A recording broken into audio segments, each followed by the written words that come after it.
Here's a sneak peek from today's episode. I think, a lot of people want to reach out right away and say, hey, I saw that you downloaded this. You want to talk? I don't think that is the right approach. I think you got to let these people get more familiar with your brand and more familiar with your content. And then ultimately, whether through some type of lead scoring mechanism or through a hand raise or, they actually want to talk to you, that's when you reach out to them. So I think it's all about being helpful, nurturing in an appropriate way, and then knowing the right times to actually engage them for a sales conversation or some type of, more traditional commercial reason. Welcome to the Content Amplified podcast, brought to you by Masset. Our goal is to help you get more from your marketing content. Each episode is a 10 to 15 minute interview with industry experts that share amazing insights to help you squeeze as much juice from your content as you possibly can. Here's today's interview. Welcome back to another episode of Content Amplified. Today I'm joined by Jake. Jake, welcome to the show. Hi, Ben. Happy to be here. Thanks for having me. Yeah, I'm excited to have you, Jake. This is going to be a fun discussion. I think this is something that a lot of marketers are going to be really interested in, especially if you're focusing on content and writing, really understanding where your content should go and what you should do with it. So I'm excited for it. Before we dive into the conversation, though, Jake, let's get to know you. Let's get to know your background.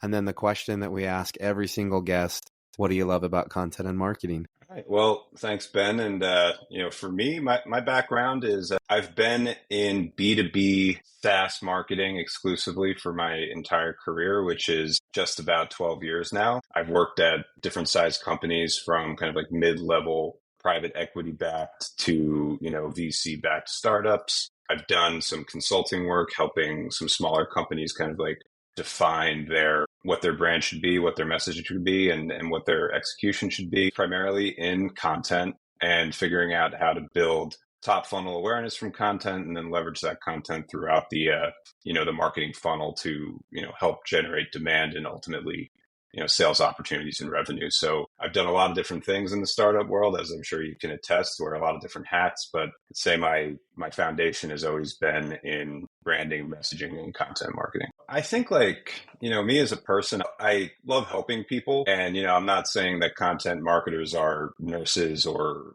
firefighters or anything, but I think like a good, well-defined content marketing strategy is really rooted in how is our content helping our target audience take care of a problem or achieve a goal, right? So what I really love about it is developing materials and content that really resonate with whoever you're trying to speak to or whatever audience you're trying to get in front of, and helping them either solve a problem, have a new perspective on a problem, or just like see a solution to one of their problems. So I'd say it's really rooted in my just innate need to want to be helpful, and then seeing that I can do this with my skill set and within marketing. I love it. That's awesome.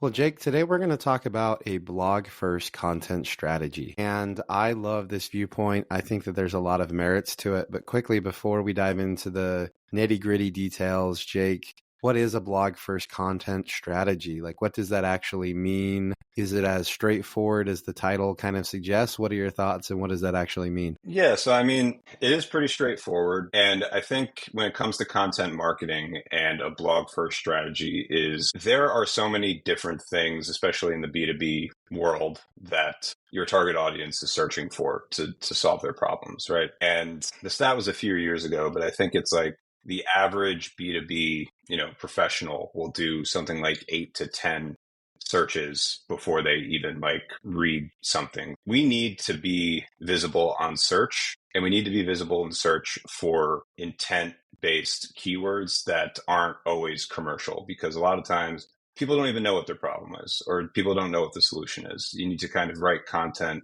that speaks to the things that they're trying to, solve for. And that is kind of like why I believe in a blog first content strategy, because in the B2B space, especially, search is still a very popular channel, and you want to make sure that you are helping your target audience solve problems and not just push them towards a purchase. So that in essence is, why I like starting with a blog. But the other benefit of a blog first content strategy, Ben, is that once the words are written, you have them forever, right? And just because something has been written once doesn't mean that you can't repurpose it into whatever your imagination could imagine, right? Like you can take a blog post and turn it into an infographic. You can take one piece of that and turn it into a short video. You can take multiple pieces and build it into an ebook. So I think that like search is still a good channel for top of the funnel awareness within the B2B space. But building your foundation on that content gives you the library and like the arsenal, so to speak, that you need to develop content for other stages of the buyer's journey and for different channels and different marketing tactics. I love it. Yeah, that makes a lot of sense. So when you're looking at it tactically, right, you're looking at this strategy, implementing it for the business. What does that look like? Is every piece of content always start with a blog post and then get repurposed? How does that fundamentally impact the strategy and the execution of your content marketing? Yeah, so I'll start with an example. So in the startup space, a lot of times you have a product that solves a problem that people might not even be aware of, right? So there's a high educational need to your target audience. So for example, I worked at a company that they were trying to solve for medication management issues. And basically people knew that it was an issue, but they weren't really aware of all like the long tail effects of poorly managed medications have for their patients. So instead of saying something like, we have a medication management solution, which, medication management wasn't really well defined at the time. You kind of have to look at what are the related topics to that and then build your content strategy around that. So for example, with medication management, one of the big related topics is something called medication reconciliation. And that is the process of reconciling one patient's, previous medications with what a doctor is prescribing at that moment and making sure there's nothing that's going to like put this person back in the hospital. So that's kind of like how I would approach it from you're in a green space. There isn't really like a lot of knowledge or information about this problem.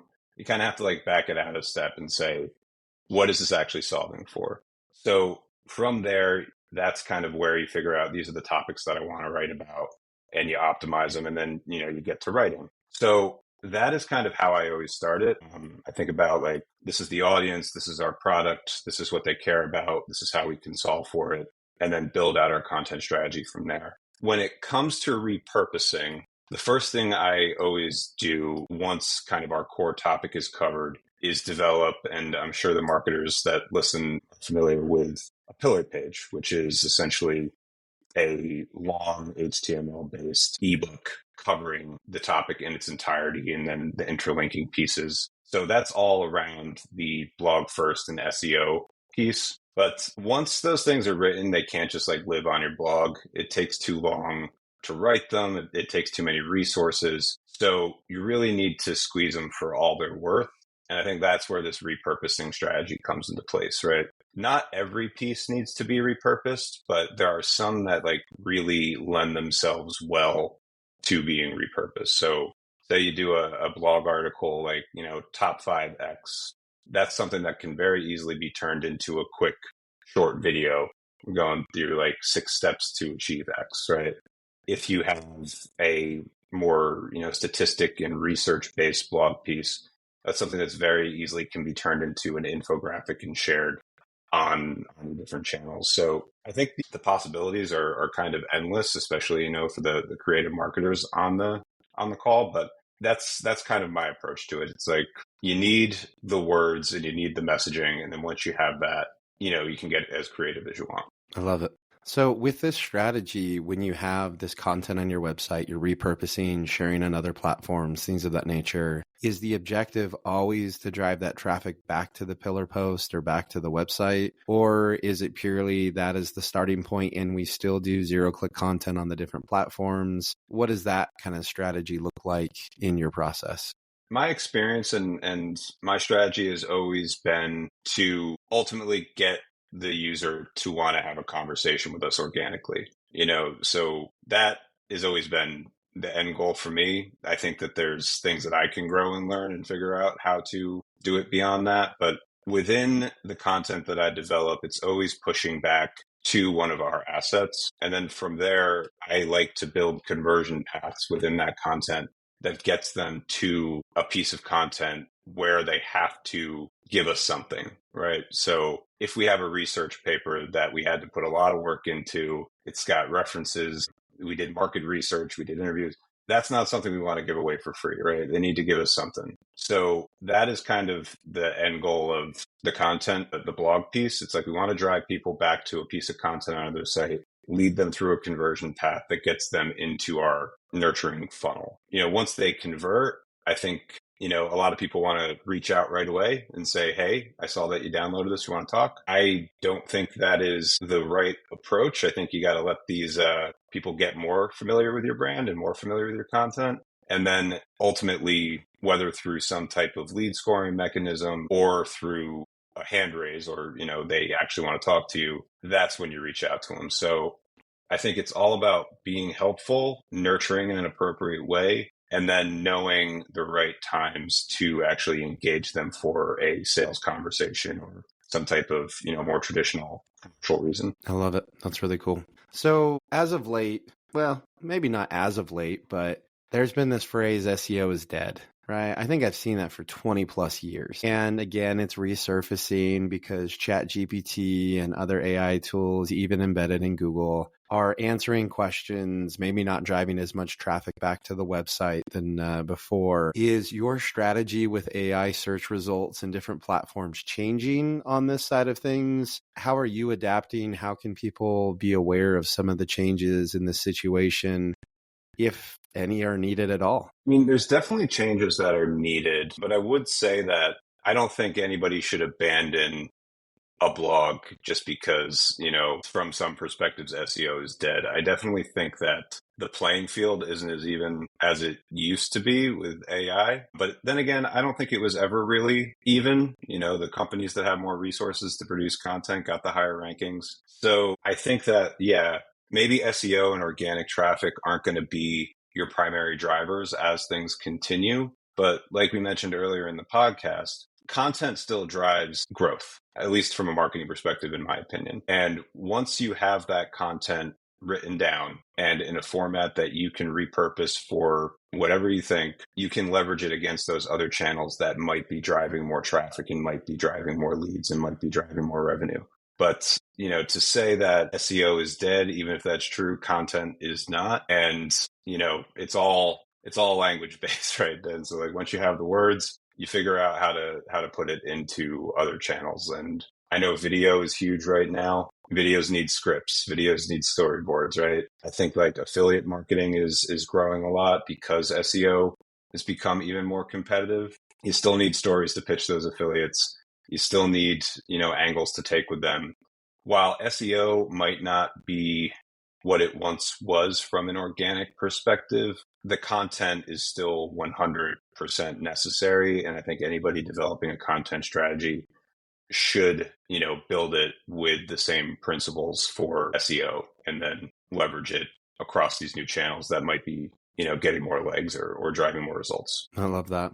Plus, more than ever, people are looking at more content before they're making a buying decision or before they even reach out to sales. They need more content. They want to get to know your brand. They want to make sure that you're aligned with their values. So I love your phrase there. Even if SEO is going to die at some point in time, content won't and isn't. And I think that that's a great methodology and way of looking at that.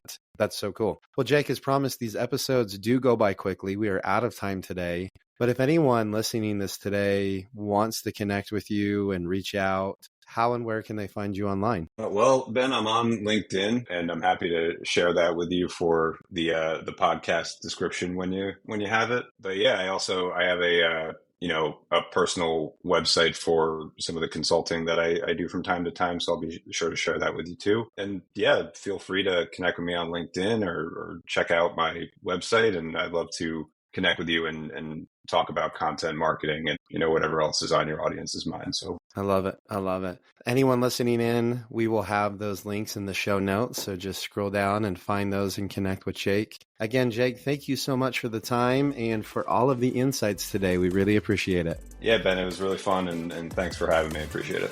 Thank you for listening to the Content Amplified podcast. Please subscribe and leave us a review. And for additional ways to get more out of your content, visit our website at getmasset.com. That's getmasset.com. And tune in next time to the Content Amplified podcast.